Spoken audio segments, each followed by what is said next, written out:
Ассалаумағалейкум, құрметті қазақ елі, армысыздар. Бүгінгі сұхбат тағы да бір ерекше бір сұхбат болмақшы. Оны кешеде айтып өттік. Несімен ерекше?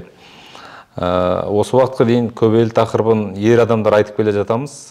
Сол кезде біздің аузымызды жапқандай болады. Неге еркек адам айтады? Демек, нәпсі үшін айтты, өзінің қарақан басы үшін айтты.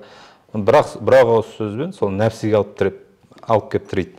Енді бұл жолы қыз баласының аузынан естиміз. Жалпы шын мәнінде еркекке керек пе, бұл қызға керек пе, әйел затына керек пе, кімге керек? Осыны Жазира ханыммен жақсылап өрбітеміз деген ойдамын. Енді ең бірінші менің айтатын, бұл жаңа қазақтың саны өте аз, жері өте кең, байтақ. Тіптен Қазақстанда отырып, әр облыс жаңағы әр тілде сөйлеп бар жатыр да Жазира ханым. Жердің кеңдігінен. Қазақта айтты, бос жатқан жер жау шақырады деді. Басы бос әйел дау шақырады деді. Осыны қашан біз бойымызға сіңіреміз? Жаңағы өзіңіз айтып отырсыз, Құдайды таныды, көп хиджабын киді. Құдайда жаңа Құранда көрсетілген жарайды енді ол пайғамбарымызға келіп бері қарай. Ол да солай жасады. Одан кейін бүкіл әлемге дәріптеген абайымыз. Ол да солай жасады. Ол көп әйелі оны тәрбиеледі. Одан кейін оның көп әйелі болды. Бірақ біз оның сөзін ғана бүкіл әлемге дәріптейміз. Германияға, Турцияға, оның ескерткіштерін қоямыз мысалға. Неге осы құр сөз? Ата-бабамыз мықты болған, ата-бабамыз рухты болған. Қазіргі заманда еркектердің рухы төмен деген енді өте сөздер көп. Сол сөзден қашан іске көшеміз, қандай жолдары бар енді? Сіздің аузыңыздан тыңдайықшы. Бұл жерден де түйіндеп айту үшін бұл өзі біраз алқып кететін тақырып. Әзір айтатын болсақ, өзі бірінші сақал, бірінші тоқал екеудің қадірін кетіріп тұрмыз. Сақалдың қадірін мына теріс ағымдағыларға кетірді де, тоқалдың қадірін дүниеге махаббаты басым әйелдер кетірді. Негізі сақал да жаман нәрсе емес. Ата-бабамыз сақал қойған, бірақ теріс ағымда кетпеген. Жауапкершілікті, батыр, иманды, тазағанды, еңбекқор, адал болған. Ал тоқал дегенде қазаққа ешқандай бір зиян нәрсе әкелген жоқ. Еш уақытта. Еш уақытта. Ұлттың санын көбейтті. Ұлттың санын көбеюі неге керек? Сен бір ұлт болып тұру үшін сенің жерің болу керек, сенің елің болу керек. Ал осы жерің, елің тұрған, оны қорғайтын азаматтар керек. Ал бос тұрған жер жау шақырады дедіңіз. Басы бос әйел дау шақырады дедіңіз. Бұның бәрі шындық. Басы бос әйел, ол да әйел. Адам неден жеңдеді? Көбінде адам нәпсінің алдынан жеңдеді. Бірақ бір ғана нәрсе бар.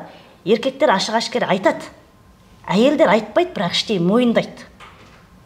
Осылай дұрыс екен. Иә, осылай дұрыс. Мысалы үшін, бодан болған кезде 19 ғасырдан кейін дінменен әйелдерді көп басып жіберді. Әсіресе төсек қатынасында басып жіберді. Ал қазір интернет заманына келген кезде оны ашық айтты. Ол әйелге де керекенін айтты. Интернеттен барлығы көріп алды, біліп алды, іштей мойындап қойды. Қажет екенін біліп қойды. Қайтты, семьясы бар, кейде басы бос, өздері қуатты деп қараған, өздері ұнаған еркектермен жасырын жүр. Сосын біздің отбасы болса да. Отбасы бары да, жоғы да. Бірақ көпке топырақ шашып, барлық әйел жезөкше болып кетті, барлық әйел қуатты еркектермен байланысқа түсіп жатыр дегеннен аулақпыз. Бірақ осы қазір 30-40% ұстап тұр. Ал енді осы 30-40% осылай жүргеннен семья бөлініп жатыр. Ауру сырқау тарап жатыр. Некесіз ұрпақ дүниеге батыр. Енді ол некесіз ұрпақ, осы ауру сырқау біздің ұлттың тағдырына балта шабу. Біздің ұлттың рухын әлсірету. Енді осыны әлсіретпей қалай ұстап керу керек? Және бос жатқан жерді біз немен толтыруымыз керек? Мемлекеттің болашағын қалай жасауымыз керек? Сенің жан саның аз болса, жан саның аз болғаннан кейін сенің әскери қуатың да аз болады. Сенің ғылым техника тапқырлайтын азаматтарың да аз болады. Бір әйел, бір еркекті ертеп, мініп алып, оны жүгендеп, ұзын сызықта жүргізіп, қысқа сызықта тұрғызып жүрсе, ол еркек рухсыз болады. Ол еркек рухсыз болғаннан кейін, рухсыз еркектен туған бала да рухсыз болады. Сосын ертеңгі күні маңайымызда не көп, жау көп. Былай айтайықшы, жалпы сіз әйел затсыз. Енді ортаңыз әйел ғой, көпшілігі. Жалпы. Ортаңыз бар ма өзіңіздің? Мысалға, қанша әйел затынан тұрады сол ортаңызда? Мысалы, бас қосуларды айтайық, бір отырыстарды айтайық, соны айтыңызшы. Бұл жерде біз тойға барайық, мейлі қонақасыға барайық, басым көп әйел болады. Жоқ, жалпы өз әйелдер қауымы бар ғой, бір бас қосып тұратын. Мысалға, бір гәп дейік, бір отырыс дейік, бір 15 немесе 20 қанша әйелден тұрады сол? 20 әйелден. Енді сол 20 әйелдің қаншасының басы бос сіздің ортаңызда? Біз әйелдермен ғана бас қосқан кезде ең аз дегенде 20 адам бас қоссақ, соның 11-де 12-сі басы бос. Демек 60%. Иә. 60%-ның басы бос. Семьялы адамдармен бірге бас қосқан кезде ең аз дегенде соның 5-те 6-ы басы бос болып шығады. Жарайды, жаңа сол енді әйел заты бір-біріне негізі жанашыр болу керек емес пе? Әйелге жанашыр болу керек. Әйел енді еркек оның жаңағы жан дүниесін түсінбей жатса, әйелдікін түсіну керек қой. Негізінде. Мысалға, сол бас қосуда 12 әйелдің басы бос. 8 әйелдің басы жаңағы ерлі, күйеулері бар дедік. Неге сол күйеуі бар еркектер мынау әйелдерге басы бос әйелдерге жаны ашып, жанашырлық танытпайды? Неге? Осының жанашырлық танытпайды емес, жанашырлық танытқысы келеді. Ол қандай жағдаймен жанашырлық танытады? Менің басымның бос екенін білсе, менің маңайымдағы әйелдер ойлай бастайды, менің басымда, маңайымда қандай басы бос еркек бар, немесе туыс-туғанның ішінде деп қарай бастайды. Ешқашан өзінің еркегін ойласпайды. Менің күйеуіме де 2-ші, 3-ші, 4-ші әйел керек-ау. Мен неге күйеуіме таныстырмайын дегенді ол ешқашан ойламайды. Неге дегенде ол жерде ол ойлайды да, мен күйеуіммен бірге өтіп келе жатырмын, мен нөлден бастап осы жағдайды жасадым. Енді бұл кеп неге дайын асқа тік қасық болады деген әнжерде дүниеге деген махаббат, күйеуіне деген махаббаттан жоғары тұр. Кеше де мен айттым. Ол енді бірінші. Дүние дедік, мейлі қазіргі ол бас қосқан әйелдеріңіз жаңа 12-нің бәрі бір тас кедей емес шығар, өзінің кәсібі бар, өзінің үйі бар. Ол неге ол ана әйелдің, еркектің дүниесіне ол ортақ болады? Өзінің дүниесі бар ғой, ол қазіргі әйелдердің бәрі дамыған, жұмысы бар. Мысалға, қарап тұрсаңыз, сол 12 әйелдің қаншасы жұмыс басты? Бізде мынандай бір нәрсе бар, біз көбінде өзімізбен санаспаймыз, біз маңайымызға қарап жалтақтаумен жүреміз да. Анадан ұят болады, мынау сөгіп кетеді деп. Мысалы үшін кейбір әйелдер бір өтірік намыс бар, ол ұлттың намысын алға қоймайды, өзінің қара басының намысын алға қояды. Мынаның күйеуі мынаны сүймейтін ұқсайды, көңілі толмайтын ұқсайды қатынына, екінші қатын алып қойып, содан кейін деген сөзден қашады. Ең бірінші дұрыс емес түсінік сол. Содан қашады. Әйелдердің арасындағы. Сосын бұл әйел деген халық табиғатында қызғаншақ болады. Сол қызғаншақтығын жеңе алмайды. Ішкі мендегі қызғаншақтықты жеңе алмайды. Енді қалай сізге айтып берсем болар екен? Адамда ақыл мен білім екеуі қатар болған жақсы. Толық адам болу үшін. Егер осының біреуіне таңдау түскен кезде, әйел затында, жалпы адамда болсын, әйел болсын, жалпы адамда ақыл мен білім және ең бірінші орында мінез тұрмай ма еркекте? Мінез емес пе, бәрін басқарады? Мінез ол басқаша, ол табиғатында еркектің еркек мінез, әйелдің әйел. Еркекте өз адуынды, еркек сияқты мінез болу керек те, әйел нәзік болу керек. Екеуі де қасиетін жоғалтпау керек. Ол екеуінің қасиеті. Екеуі өз қасиетін айырылып қалса, онда оның ешқандай бір құны жоқ та. Енді жерде ер мен әйел, жалпы адамда ақыл мен білім қатар болған жақсы. Егер осының біреуіне таңдау түскен кезде, білім болмаса қойсын, адамда ақыл болу керек. Ақылсыз қонған білім өз жанға да қас, өзіне де қас, ұлтқа да қас. Ол ешқандай саған пайда келмейді, ол кері жағына кетеді. Бір қыздар болады, менде қыздар емес, жігіттерде де болады. менде пәленбай диплом бар, мен анандай тіл бітірген, мынандай мектептерден оқыған, мынандай жоғары білімім бар дейді да. Бірақ ода ақыл жоқ. Ал екеуі қатар болғанда тіптен жақсы болар еді. Ал тіптен қатар болмағанда адамда ақыл болса, да ол керемет өмір сүріп кетеді. Ақыл болса адам ойланады. Мысалы үшін, мен туада бір ақылды болып көктен түсе салғам жоқ. Бірі мен әженің қолында өстім.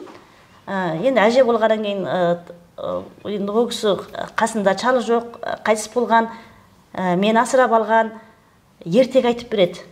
Чай ішіп отырсаң да басынан өткендерін бұрын, сол кезде осындай тоқал, бәйбіше дегенді айтады да. Бірақ бала кезімізде біз түсінбейміз, бірақ біздің ол санамызда жаңғырып қалып қойғанда. Мен өзі қаннан келген кішкентай кезімнен өзі әдебиетке әуес болдым. Дене тәрбие сабағында мен ешқашан дене тәрбие сабағына қатынаспаймын. Ән би сабағына қатынаспаймын, сызу сабағына қатынаспаймын. Класста қалып қойып өзім кітаптарды апарып, роман повесть, қиса дастандарды оқып отырамын. Сонда кез келген жерінен осы тоқал бәйбішенің әңгімесі кезігіп отырады. Сосын есейдік. Есейгеннен кейін біз ойлай бастадым. Бұл біздің заманда неге тоқал бәйбіше жоқ? Неге менің әкем бір әйелмен қалды? Неге басқа еркектер бір әйелмен жүр? Неге әйелдер күйеулерін қызғанады? Деген ой келе бастады. Сосын ой келген бұның түпкі себебі. Сол қанша жасыңызда келе бастады сол ой? Есіңізде ме? Мен бір 14-15 жас шығар. 14-15. Сосын ары қарай ойладым ғой, бұл ата-бабамыз не үшін тоқал алды? Ол кімге керек болды? Еркекке керек болды ма? Әйелге керек болды ма? Деген кезде менің ойым мынаған тұрақтады. Әркім дүниеге келді, сен өзің үшін өмір сүресің. Мен тамақ жегенде күйеуім ашығып бара жатыр, немесе әкем ашығып бара жатыр деп жемеймін. Өзімнің қарным ашып, өзімнің қалауыммен, өзімнің құрсағымды ашырмас үшін жеймін. Білім алсам да мен өзім үшін, мен күйеуге тисем де өзім үшін, сіз әйел алсаңыз да өзіңіз үшін.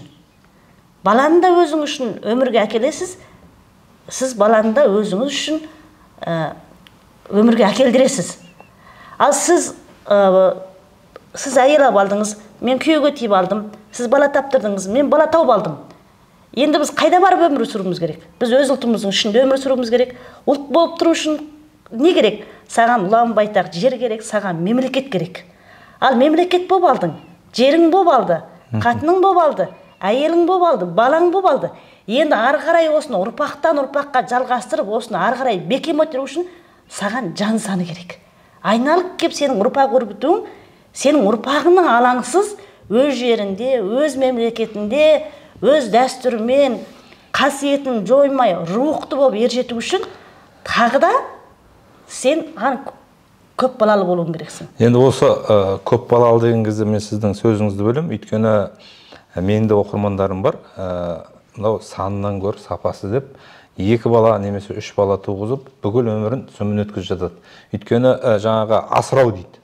Ең жаңағы бір әйелді 2-3 баласын қарт қылып асырабасын дейді. Жаңағы дүниесі аздау әйелдер, жаңағы еркегінің егерде дүниесі аздау, жұмысы қарапайым болатын болса, еркектің абыройын түсіріп, сол аз болған үшін намысын таптап, бұл бір әйелді қарт қылбасын асырап дейді. Одан кейін мен өткенде бір ашуланып эфирде айттым.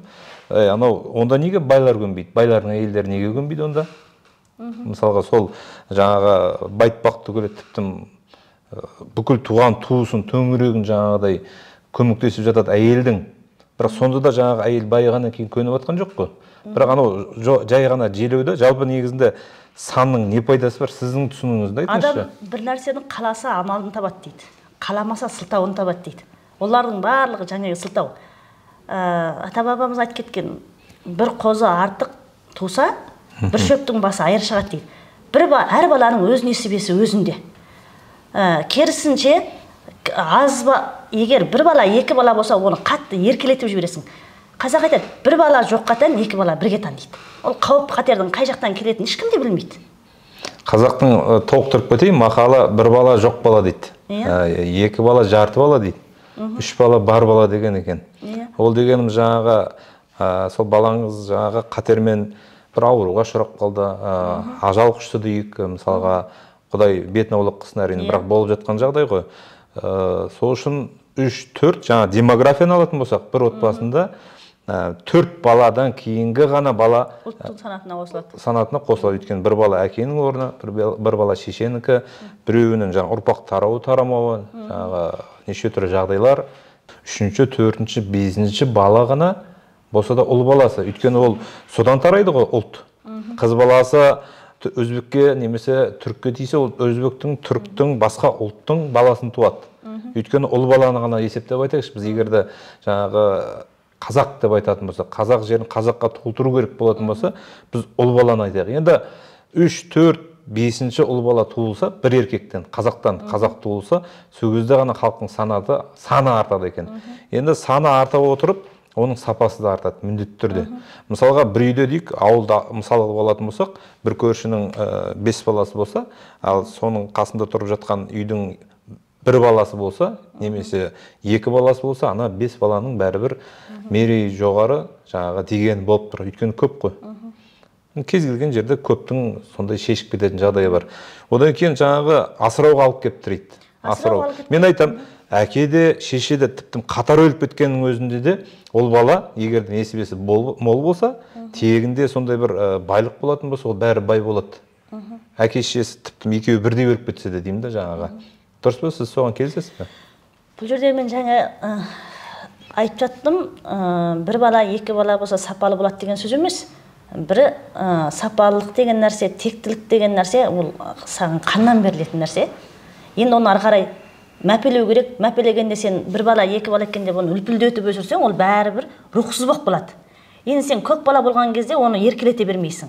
Ол өз бірін-бірі асырап, өз күштеріне өздері сүйеніп, Алла тағаланың берген рызығымен ары қарай өзі жетіліп кете беретін нәрсе. Біз миымызды бірінші жақсы нәрсеге толтыруымыз керек. Жақсы ойлауымыз керек, жақсы сөйлеуіміз керек, жақсы тілеуіміз керек. Біз не үшін Алла тағаладан ылғи жамандық ойлап, жамандықты тілеп аламыз? Мен жаман жігітке тұрмысқа шығып қалуы мүмкін деген бір қорқыныш бола берсе, сен міндетті түрде сол жаман жігітке барып тиесің. Менің қатыным жаман болып қалуы мүмкін десең, міндетті түрде саған жолығатыны саған жаман қатын. Мисал үшін Қазақстандарды, мен Қазақстанды былай айтамын, бұл мүмкіндіктердің жері деймін. Өйткені біз құрылғанымызға енді бір 30 қанша жыл болды? 30 жыл. Бұл жерде ақша кез келген жерде шашылып жатыр. Кез келген жерде ақша шашылып жатыр. Ақ тұрған кәсіптің орны өте көп. Бірақ халық жылайды да, ақша жоқ, мемлекетіміз кедей дейді. Біз неге біреуден тілеп отырмыз? Мемлекеттің байлығы ол мемлекеттің қазынасында тұру керек. Ол мемлекеттің қазынасында мемлекеттің гүлдену үшін жұмсалу керек. Ал оны жеп қойса, ол жеген адам, жеменқор адам, ол екі дүниеде ол бәрібір құсады оны. Өзі жауап береді. Өзі жауап береді, оған ешкім жауап береді.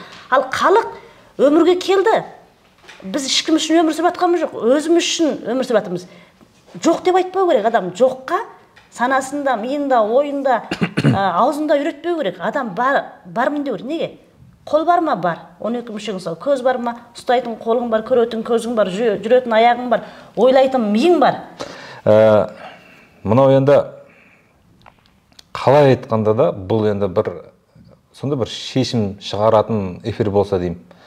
Жалпы бұл ең бірінші әйел бастау керек қой осы істі қолға алып ұрпаққа жаңағы қалдыру үшін. Немесе еркек адам ба дейді.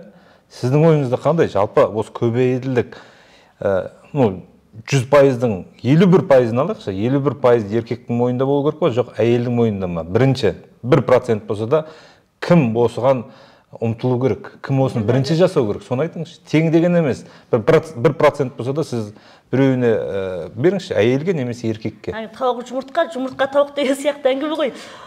Бұл жерде екеуі тең ұстау керек. Жоқ, теңдік дегенді айтпайық. Біреуіне 1% болса да, өйткені теңді қалдыратын болсақ, әйел тыңдап отқан әйел айтады, демек оны еркекте жасау керек екен дейді. Еркек тыңдап отырады да, оны әйел жасау керек екен деп бір-біріне салыстырып қойып жаңағы тастап қойып отыра береді. 1%-ды біреуге берейікші, не ерлер қауымы осын жасау керек бірінші болып. Немесе әйелдер қауымы жасау керек. Қайсысы жасау керек? Әйелдер бастау керек. Сіздің ойыңызша? Әйелдер бастау керек, еркектер батыл болу керек. Біздің еркектерде әйелдердің осы еркектерді пәлен-пәй жылы жұмысқа жұдырығында ашсалаққан ұстап келгендігінен еркектердің батылсыздығы. Мәселен, сіз сияқты батыл өзі шешім жасап алып, өзі қабылдап қойып ескерте салып, оны орындай сап ісімен көрсететін еркектер қазір аз болып отыр. Өте аз. Кез келген бір әйелі бар еркектер енді маңайымызда көп жүреді. Солардың барлығы айтады, менің әйелім шіркін маған тоқал алғызса ғой дейді да. Сосын мен айтам, сен еркексің ғой. Сен алғызса қой деген ол қалай сөз? Сен бірінші өзің сол шешімді қабылда. Сен әйеліңе айт, мен бәрібір тоқал аламын. Екінші, үшінші, төртінші әйел аламын. Мен өзім тауып келейін ба, әлде өзіңмен шығысатын, ыңғайыңа келетін әйелді өзің тауып бересің ба? Сол енді қайсысы дұрыс, өзі тапқан дұрыс па, еркектің жоқ, әйел тапқан дұрыс па? Енді бұл жерде өзі тапқан дұрыс па, әйел тапқан дұрыс па деген нәрсе емес. Қайсысы тапса да, енді кішкене өзіне ыңғайлысы керек те. Семьяға береке бірлікті ақылдысы керек. Ал еркек мықты болса, ақылсыз әйелді де ақылды етіп алады. Ақылды болмаса, енді жіберуге де болады. Оны біз әйел жібергенде, күнә дұрыс емес дейміз, бірақ әйел болмайтын әйелді болдырам деп бүкіл өмірінде өткізіп алуға болмайды. Сол сияқты әйелдерге де сондай мүмкіншілік берген. Мысалға бір еркекке жолықты, оның болмайтынына көзі жетті, өзінің мықты еркекке лайықты екенін, мықты еркектен ұрпақ қалдыруға дайын екенін, лайықты екенін егерде сезінсе, ол әйелден ажырауға құқы бар. Исламда да, қазіргі заманда да. Мысалға, кезінде осы біз қазақтың елінде бір оқиға болыпты. Жаңағы, енді ол кезде әке-шешесі қосты дейміз ба, жоқ әлде бас қосу болды ғой енді. Ерлі-зайыпты болады. Бір ай өмір сүреді, 2 ай өмір сүреді, қараса жаңағы әйел заты өте бір білімді, сондай ширақ болса керек. Ана ер азаматтың өспейтін, өнбейтініне көзі жетіп, сол 1 жылға жетпей ажырайды. Содан кейін ол байдың баласы болады жаңағы ер азамат, бірақ қолына іс келмейтінін көріп ажырайды. Сөйтіп енді ол кезде басқа ауылға тұрмысқа, басқа ауылға кетіп, өзінің ауылына сөйтіп тез арада басқа күйеуге шығып, өз өмірін сүріп кетеді. Мына жақта мынау қалады. Сонда бір күні жаңағы үлкен көш болып, артынан неше бала, неше қыз, немере, шөбере ерткен ақ жаулықты әже болып, жаңағы көшімен келе жатқан кезде көшеде отырған бір міскінді көреді екен ғой. Анаған тоқтап тамақ беріңдер, ас беріңдер деп қараса, ол өзінің бұрынғы күйеуі екенін танып қояды. Көрдіңіз бе? Сонда ана адамның адам болмайтынын көріп, шешімін қабылдап, басқа адам болатын еркекке тиіп, ол тез арада ұрпағын жалғастырды, өсті, өнді. Демек, өзімізде осындай таңдау бар. Сол таңдауды ертерек жасау керек. Мүмкіншілік қой бұл. Жаңағы тұрмыста болған, дейік мейлі, немесе өмірде бір қателесіп қалған, мысалы, немесе жаңа карьера деп уақытысын өткізіп алған қыз-келіншектерге бұл қайта мүмкіншілік емес пе? Олардың да толыққанды отбасы, әкесі бар, ол қызды тәрбиелеуге осыған бір кең қараса, кеңдікпен қараса да әйел заты. Одан кейін жаңа сіз 1%-ті сіз әйелдерге дедіңіз ғой, әйел болып тұрып, жауапкершілікті өзіңіздің мойныңызға алып отырсыз. Мен қайта еркек жасаса екен деймін. Мен әйел заты екен деп ойлаймын. Менің ойымды түсіндіріп өтейін. Еркек, әйел заты жалпы табиғатында өзін бағындыратын, өзіне қорған болатын еркекті таңдайды. Әйел заты табиғаты солай. Бірақ енді әйелдің ол табиғаты ғой. Буырқанат, ренжейді, сондай бір 4-5 жыл болар, бір өтке 2-3 жыл болар. Сондай бір буырқану кездерде еркек сабырлы болып, жаңағы алатын екінші әйелін алып, сондай бір өмірін сүргізіп өткізіп алса, ертең әйел көндігеді екен оған. Бұл менің өзім тәжірибемде өткен мәселе. Басында түсінбедік дейді. Бұлай ешкім өмір сүріп көрген жоқ. Әкеміз немесе шешеміз көз алдымызда болған жоқ, сол үшін бізге жат болды.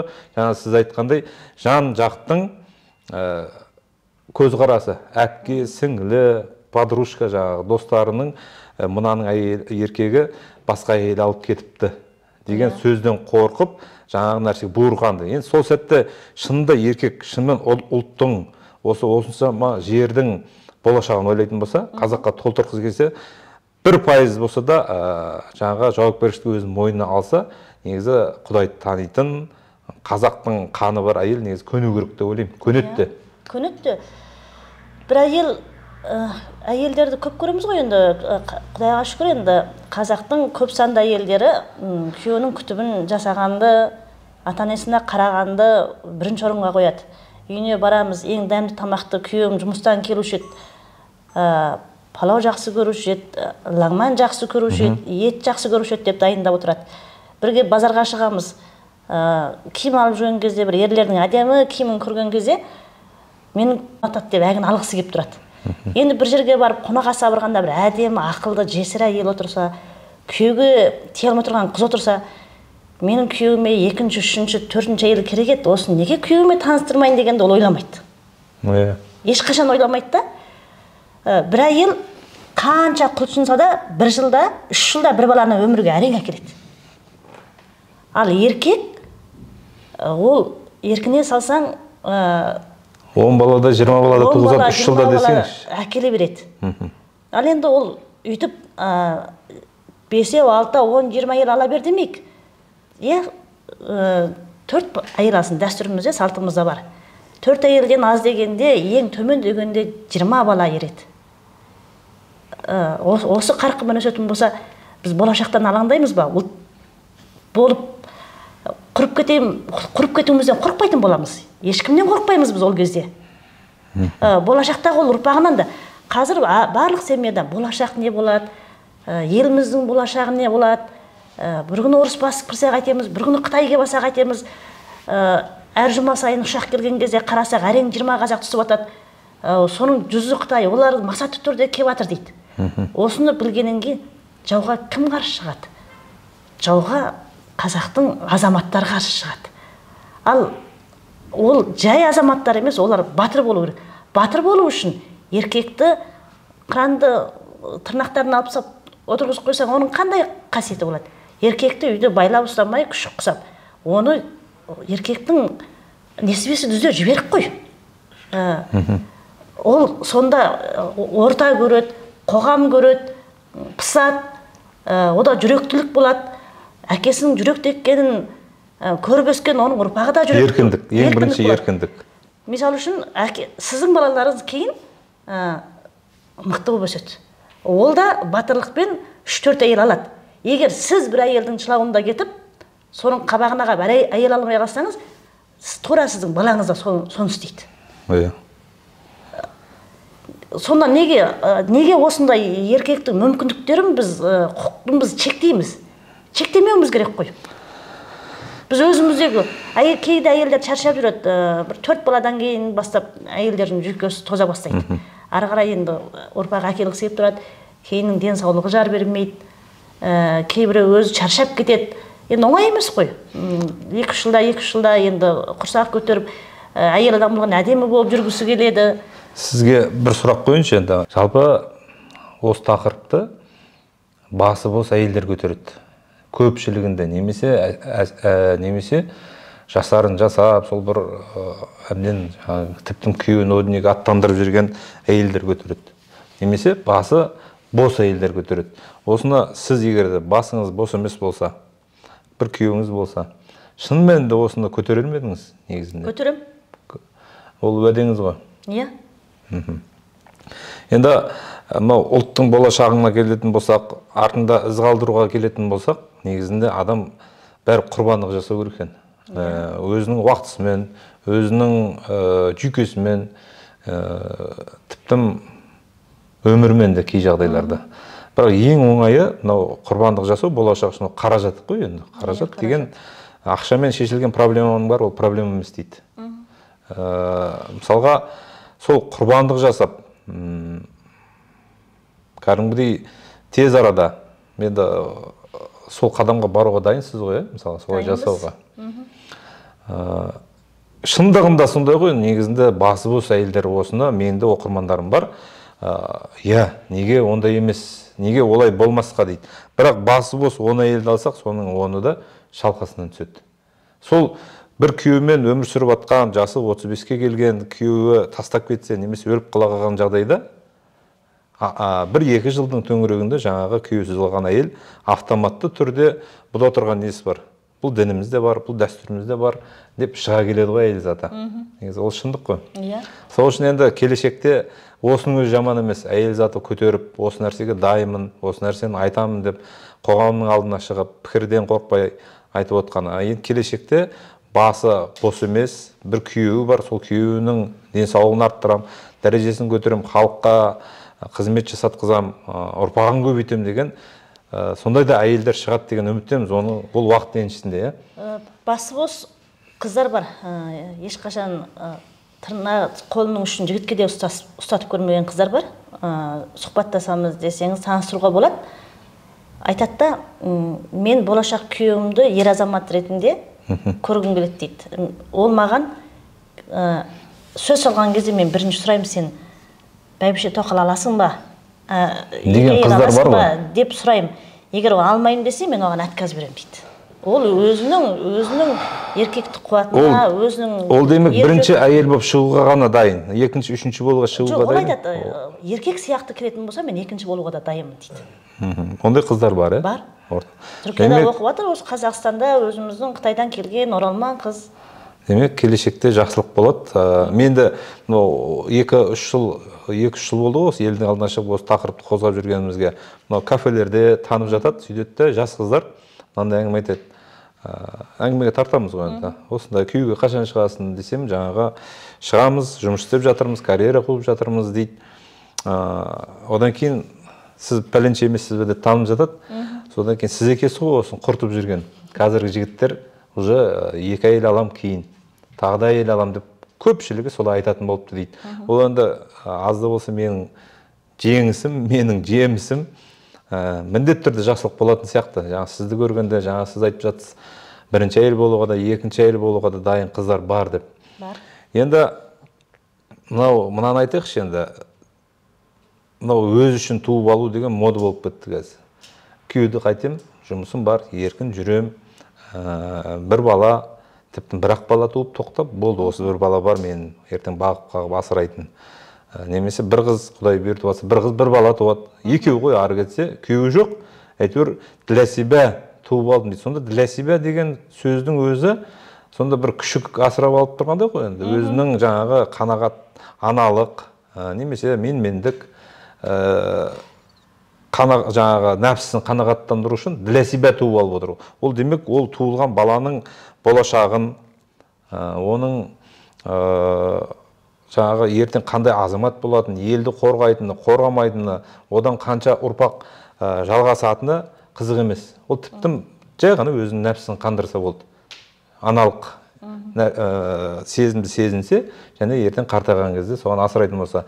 Көп жағдайда, енді 100-дің 99%-ында жаңағы бір баланы туып алып, бір ана асыраған кезде, өсірген кезде, ертең ол бала әйел алған кезде қиыншылықтар туындайды. Осыған келесіз ғой, Менің осы екінші, осы қазіргі кіші әйелім мынандай уәж айтты. Сол бір-ақ ауыз уәжіне тұрдым да үйленіп кеттім мен. Жай ғана қарап, байқап жүрдім. Сонда осында менің бірінші әйелім бар. Сен осында әйел боласың деген кезде ойланам деді. Жарайды дедім де, мен ойлана қойсын деді. Бір күн, 2 күн уақыт бердім. Не ойландың дедім. Жарайды, мен көнем деді. Бірақ менің бір шартым бар деді. Ойпырмай, сен айналайын, келмей жатып шарт қойып отырсың ғой дедім мен. Сөйтіп бір шартым бар. Сіз бірінші әйелді тастамайсыз деді. Менің бірақ шартым бар деді. Қайдан білесің, мен оны ертең уақыт келген кезде жақсы көрмей қалатын шығармын. Ол саған байланысты нәрсе емес қой. Деп ол кісі айтты. Сен бірінші әйеліңді тастасаң, демек мені де тастайсың деді. Дұрыс айтады. Сол үшін бірінші әйелді тастамасаң ғана мен саған әйел болам деді. Мен сол сөзіне риза болдым да, ұзаққа созбай, мен уәде берген жоқпын, бірақ тастамаймын деп.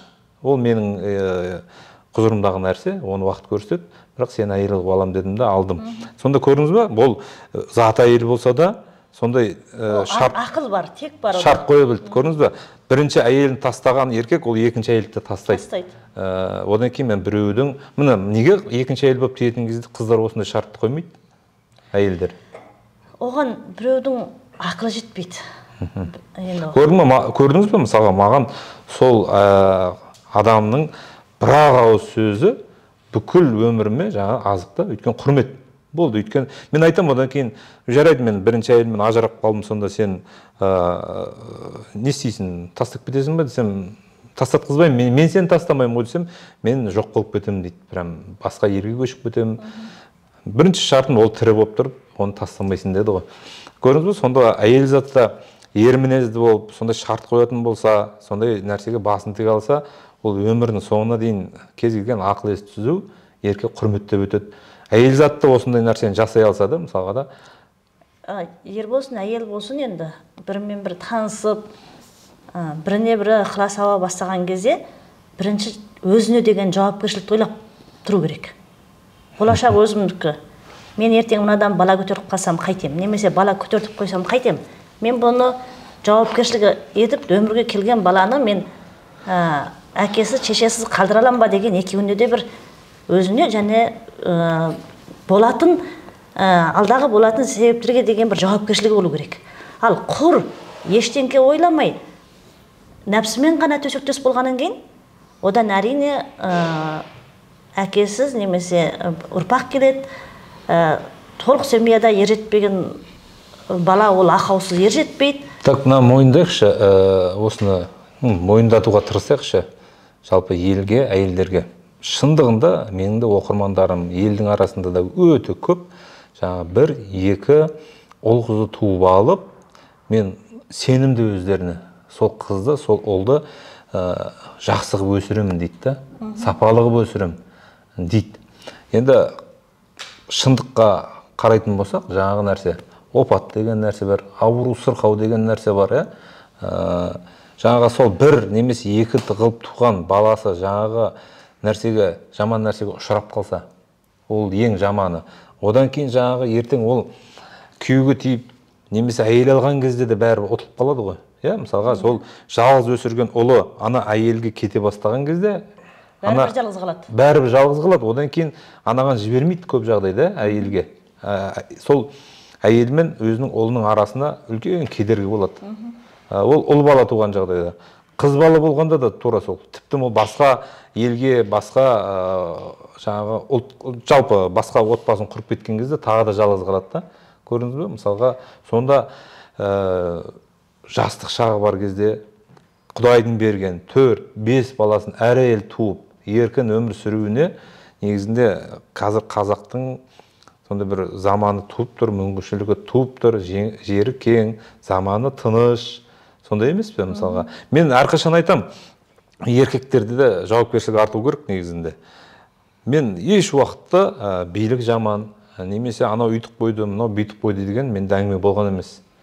Бірақ қана менің Құдайдан сұрарым бар еді, осы елге байланысты, президентке байланысты да, елімізде соғыс болдырмаса болды дейтінім. Басқасын бәрі менің өзімнің мойнымда, өзімнің қолымда.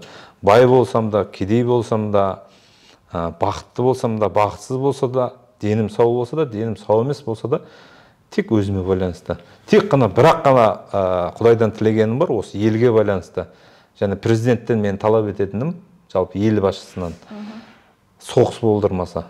Соғыс болса, осы жаңа қызғаныш та, дүние де, бәрі жайында қалмай, бала да, әйел де, бәрі қалады жайында.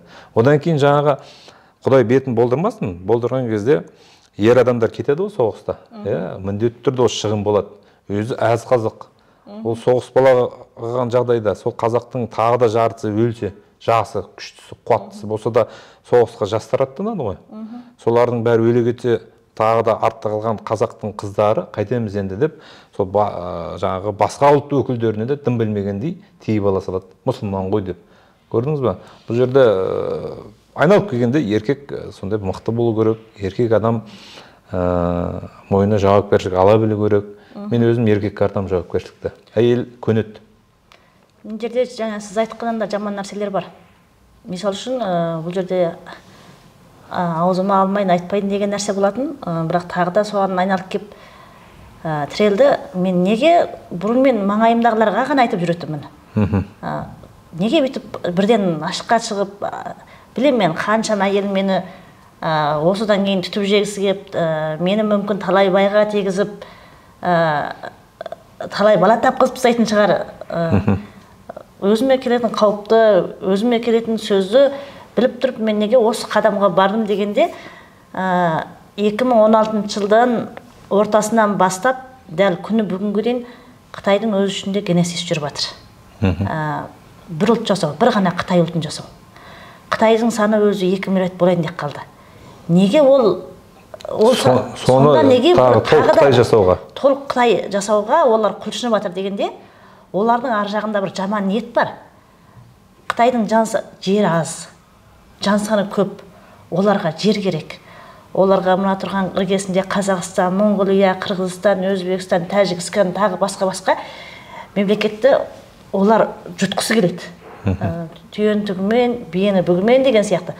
Оны жұту үшін ол өз ішінде ішкі қайшылық болмау керек. Ішкі қайшылық қандай жағдайда болмайды? Ол бір ұлт айналған кезде. Әр Қытай өте сапасыз халықта, саны көп болғанмен өзі сапасыздау халық. Сапасыз болуына көп болу, аз болу емес, оны құдайсыз болу ғой. Құдайсыз болуы, сосын адам жеген малының, жеген асы жасаған табиғатың арғы тегінге байланысты болады. Мысалы үшін, қазақты көрсең, мұңғылды көрсең, өзі мұсылман ұлттарын көрсең, қақаған таулы, қақаған қысты, боранды, мына тибеттер сондай табиғатта жасайды да бұлар. Қытайдарды көрсең өңкей бір жылы жайды тауып алғанда. Сосын кейін біз қазақ не деп сипаттаймыз? Жылқы мінезді дейміз. Қой мінезді дейміз. Қойдай қоңыр дейміз. Неге? Біздің мінезіміз соған тартып тұр. Бір кезде қазағымыз жылқы мінезді, қазағымыз үріккенде Гималай асып қайда кетті? Өздеріңіз білесіздер, тардай шашылып. Біз өзім қой мінезді деп сипаттайтымыз, бізге біреуге тиіспесе, біз біреуге тиіспейміз. Тыныш, тіршілігімізді көріп жата береміз. Ал Қытай қорыққан бірін жұдырықтайды дейді. Қытай қорыққаннан ол алдымен қамданып өз ішінде бір ұлт жасау. Өзін сапаландырып алу, әрі ішкі қайшылықты жою үшін бір ұлт жасап жүру. Ішінен бір ұлт жасамаса, ол өздері сипаттағандай алып айдағарға айналады. Алып айдағарға айналса, алып айдағарды бекер алып отқан жоқ қой олар. Иә, алып айдағарға айланатын болса, біздің маңайдағы мемлекетке жұтып қояды. Ал жұтып қоятын болса, ол келесі батыс елдеріне қауіп төндіреді. Ал қазір мен лагерде 1,5 жыл болдым.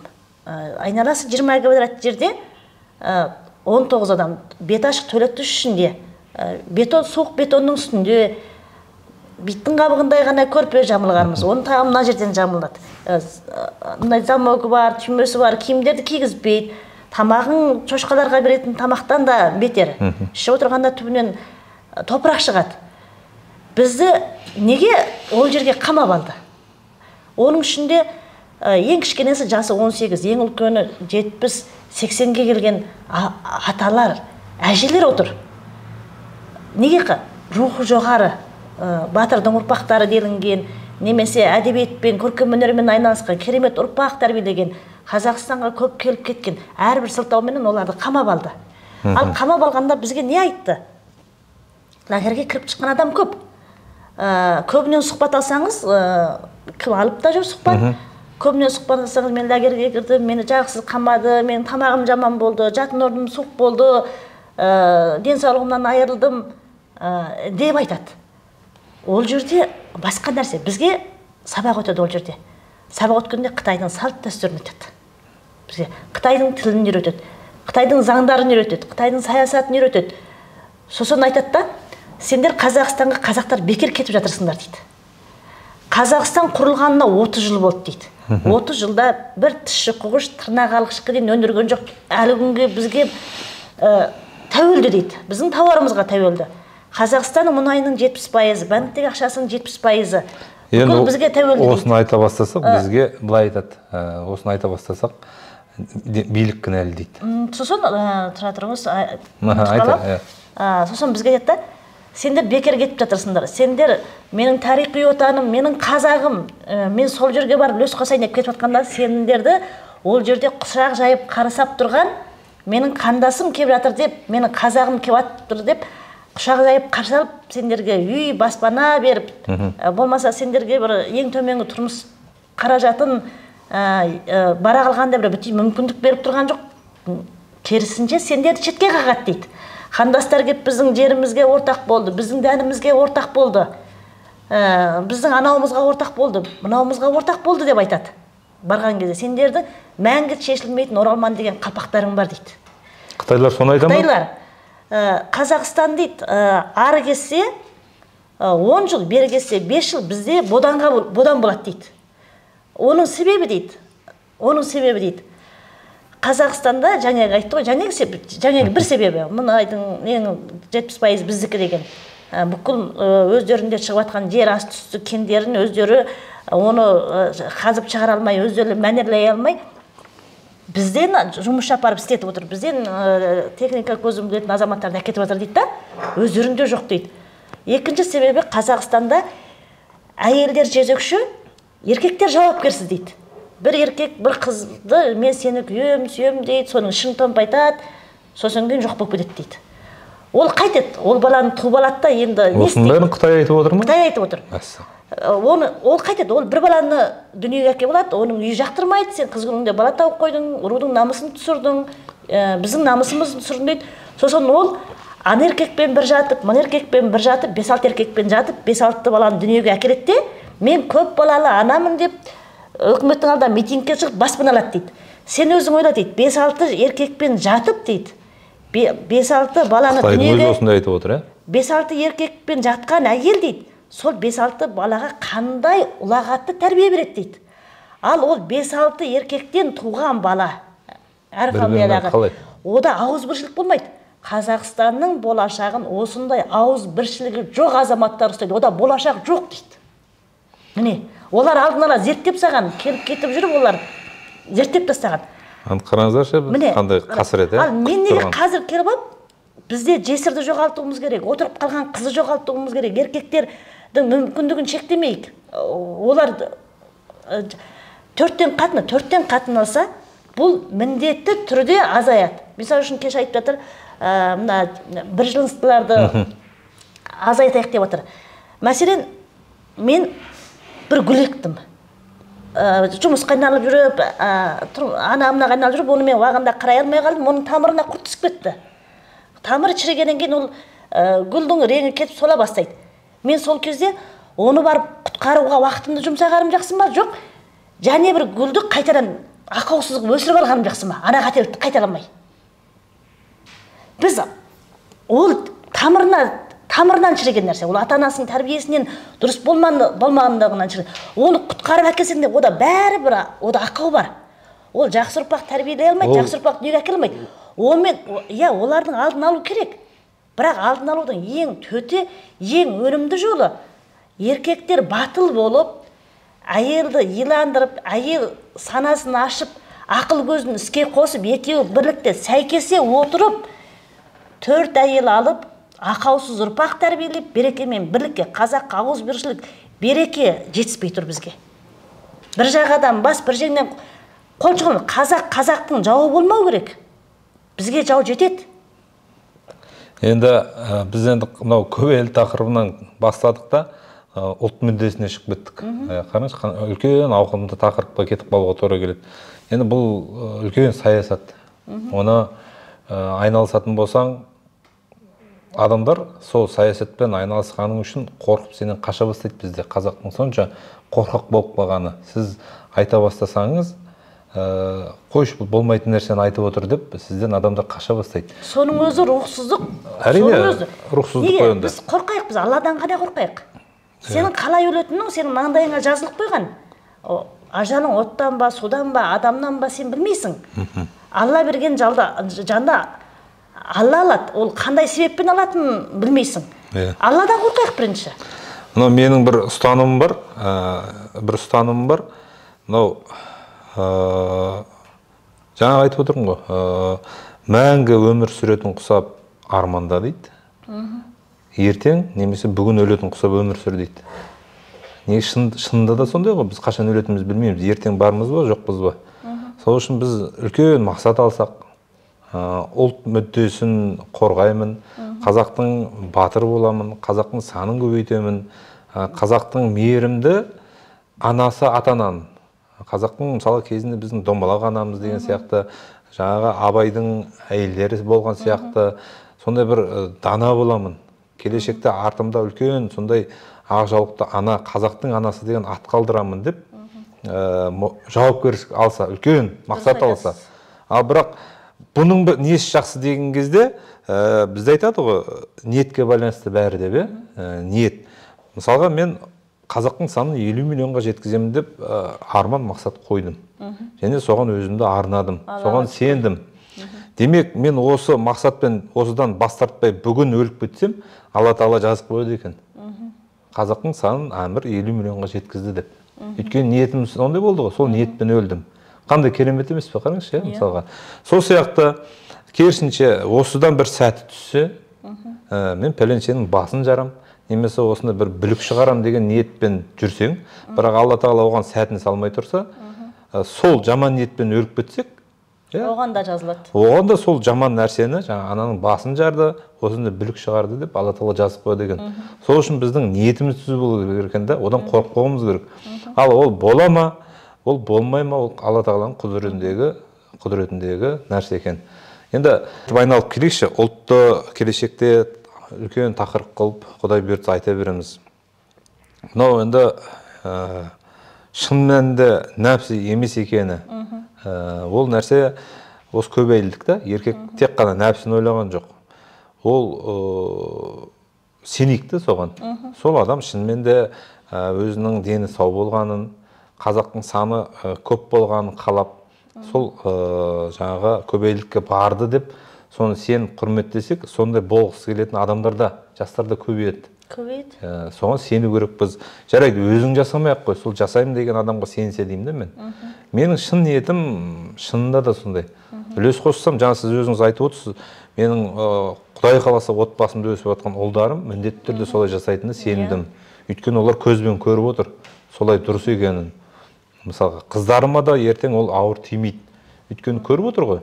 Екі әйелдің ортасында еркін менің жүргенімді. Яғни бір әйелден жалығудың жоқ екенін. Мысалға, мен өзімнің басымнан өтіп жатқан жағдайды сізге айтып берейін, сізге қызық болса. Мысалға, мен бір әйелімнен кеттім, қондым, таңғы асымды, шайымды іштім де жұмысқа кеттім. Бір күн кешке дейін уақыт өтеді. Және келесі әйелімнің үйінде болдым. Содан кейін ол жақтан да таң азанмен кеттім жұмысыма. Сонда 2 күн бір түн өтіп тұрды, жаңағы әйел өзін жинап, үйге, бала шағаға, денсаулығына жаңағы уақыт білетін уақыт бар да. Және сол уақытта сағынып үлгереді. Көрдіңіз бе? Ана әйелден ана әйелге кеткенде де сол. Ол өзіне уақыт табады, бала шағаға уақыт табады, іске уақыт табады. Сол сияқты бұның еркіндік екен. Әйел үшін еркіндік негізінде. Бұл еркек үшін емес, шын мәнінде әйел үшін еркіндік. Ал енді табиғатқа келетін болсақ, бізге рухты еркек керек дейміз, бізге дені сау еркек керек дейміз. Жасы 40-қа келген кезде нағыз еркек, нағыз елдің болашағын ойлайтын жас болады деп түсінемін мен. Өйткені бел орта жас қой, 35-40 деген бел орта жас. Есін жинап еркек, ақылы толықсып, сол кезде оның денсаулығына кінәрат келе бастаса, ол қалай болашақта ойлайды? Қараңызшы, мысалға, Құдайды танығандар өзін сындырады, әйелін құрметтеп, Құдайдан қорқып, бала шағасынан ұялып, бала шағасының алдында абырой түспеу үшін, ең бірінші Құдайды қорыққандар өзін табиғатын сындырып, өзін сындырып тастайды денсаулығын. Әйтпесе ол 40 жаста болда, 40 жаста да, 50 жаста да еркек адам жігіт болып тұра береді. Ол өлгенге дейін жігіт болып өледі, егерде соны сақтаса. Сөйтеміз де өзін сындырған, біреулер арақ ішіп жатады, біреулер темекісін шегіп жатады, сындыру үшін өзін. Уже 40-тан кейін біз әйел затына керек емес болып қалады. Бір әйелмен өмір сүріп жатқан жағдайда да, көрдіңіз бе?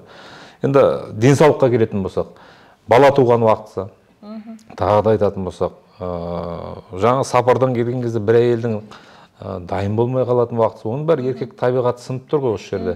Сөйтемізді біз ертең мықты еркек ертең күтеміз. Ол ертең ол мықты еркек бола алмайды да. Көбейлдіктің төңірегінен шықпауға қайдан алып келіп жатырмын ғой. Енді бұнда жауап беруге тырысу керек, өйткені барлығы сұрақ қойып жатыр. бұл басында жоқ, айтты, кетті, бітті дейін деп отыр ғой енді. Біраз оқырман қойып тастады, өзінің басында күйеуінің екінші әйелі бар ма жоқ па деп сұрақ қойып отыр ғой енді. Барынша шындықты айтқан кезде ауырлау болады, бірақ ол өтімді болады екен. Одан қорықпауымыз керек екен де біз. Неге сіздің басыңызда жоқ? Неге? Неге ол жоқ болған кезде түсіндіңіз? Осыны айтып беріңізші. Мен бар болған кезде, жоқ болған кезде деген нәрсе жоқ. Мен өзі 14-15 жасымнан бастап осы тақырыпты өзім қызықтым. Осы тақырып көлемінде ойлай бастадым. Оның себебін білгім келді, оның пайда зиянын білгім келді. Енді пайдасы мен зиянның бәрін жаңа сіз айтып кеттіңіз. Оны қайталай айтып тұрудың түкте қажеті жоқ. Мен Қытайда өскендіктен ол жерде заң да қатаң, саясат та қатаң. Ол жерде сен еркектер ол сыртта 10 қатынға барама, 20 қатынға барама, оған ешкім тектеу салмайды. Бірақ сен әйел қылып алуыңа тектеу салады. Ол қылмыс. Ол жерде. Кәдімгі қылмыс қой. Ал қылмыс. Мен 2019 келдім өзім, 6 айында келдім. Мен келгеннен кейін карантин басталып кетті. Мен Қытайда жүрген кезде тұрмысқа шықпадым. Енді оған әкем ерте қайтыс болды. Мен үйдің үлкені болдым. Жалғыз бауырым абырайдан қайтыс болды. 2 сіңілім тұрмысқа шықты. Үйде шешем екеуміз қалдық. Үйде еңбек күші болмағаннан кейін енді ақша табу керек болды. Мен бизнеске кірдім. Сосын кейін ары қарай адам жұмысқа кіріп кеткеннен уақыттың қалай адам уақытты алдай алмайды. Керісінше уақыт сені қалай алдап соққанын білмей қалады екенсің. Қазақстанға келдім. Ешқандай туысым жоқ бұл жерде. Айта қойшы, қаймана қазақтың барлығы мен туысым дедім. Қазақстанға келіп мен ең бірінші Қазақстанды бір соқ сезініп қалған жерім, мен Астанада тұрдым. Орысша сөйлейді. Маған қазақша сөйлеңіз десең, не үшін дейді. Айтам, отаның қазақ, жерің қазақ, елің қазақ, әкең қазақ, шешең қазақ. Не үшін сен басқа тілде сөйлейсің дейді. Қазақстанда жасауың үшін сен орысша білуің керек дейді. Қазақстанда жасау үшін орысша білу керек емес, Қазақстанда жасау үшін қазақша білу керек. Бұл жерде. Шетелге келген сияқты болдым. Мен Қазақстанға емес, бір шетелге келген сияқты. Мә құрысын мен бұл жерде бар қазақ туысым деп келген кезде мен қалай бұлар орысша сайрап отырса? Мен қазақша өстім. Бұлармен қалай мен жақындасып, бір ортам жоқ болып қалды. Маған күйінетін Қытайдан келген қыз-келіншектер маған Қазақстанда қыз 23-тен асқаннан кейін кәрі қыз атанады. Сіз 40-қа келіп қойдыңыз. Тездеп арақ ішпейтін, темекі шекпейтін бір жақсы жігіт болса, ол ажырасты, сөйтті, бүйтті демей, күйеуге тие салыңыз деді. Ал мен Қытайдың идеясымен келген адам, ол кезде тоқал болып күйеуге болатынын, және тоқал алатын еркектер бар екенін білмей қалдым. Сол жақтың идеясын ойлап қалдым да, егер сол кезде тоқал болып күйеуге болатын білгенде, бұл жерде ол қылмыс емес екенін білгенде, мен күйеуімді емес, тоқал болып тиер едім. Бәйбіше болып тиейін, менің жасымда мен бәйбіше болып тием дегенде мен үміттенбейтін едім да. Осы қазақтың болашағына осы нәрсені жаңа сөзден, неше түрлі қарғыстан қорықпай, елдің алдына шығып айтам деп бел буып отқаныңыздың өзі үлкен жеңіс. Сол үшін енді қазақ еліне айтарым, кеңдікті білейік, ертеңгі ұлттың, осы қазақтың қазақ болып сақталып қалатынын білейік. Ол өзінен өзі болмайды. Әрбіріміз соған жұмыс жасауымыз керек. Құр ата-бабам мықты болған деп мақтана бермей, әркім өз қолынан келгенше сол қазақтың болашағы үшін жұмыс жасасақ, міндетті түрде жақсылық болады.